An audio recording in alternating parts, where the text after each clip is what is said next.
Sabah çiğ düşer avluma, ben adını anarım. Taş duvar ince nefes, yine sana sığınırım. Elimde kırık dünya, kalbimde bin dua var. Gece çökerken üstüme senin ismin yol olur. Bir ses yükselir içimden, dağlar bile susar. Secdeye varır dilim, gönlüm tekrar uyanır. Yer gök inler Allah diye, yer gök inler Allah diye. Kalbim der ki durma, yer gök inler Allah diye. Ekmek kokar annemden yorgun elleriyle.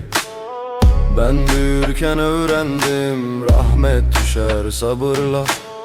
Kırıldım yine toplandım, bir tek sana yaslandım. Adın geçince dilime karanlıklar daraldı.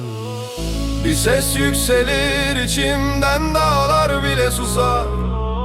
Secdeye varır dilim, gönlüm tekrar uyanır. Yer gök inler Allah diye, yer gök inler Allah diye. Kalbim der ki durma, yer gök inler Allah diye.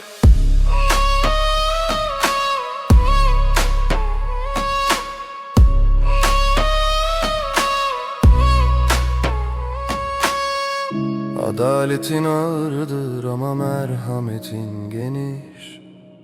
Beni benden alırsın, bir damla nurla değiş.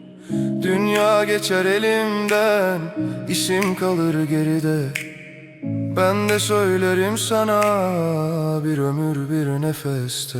Yer gök inler Allah diye, yer gök inler Allah diye. Kalbim der ki durma, yer gök inler Allah diye.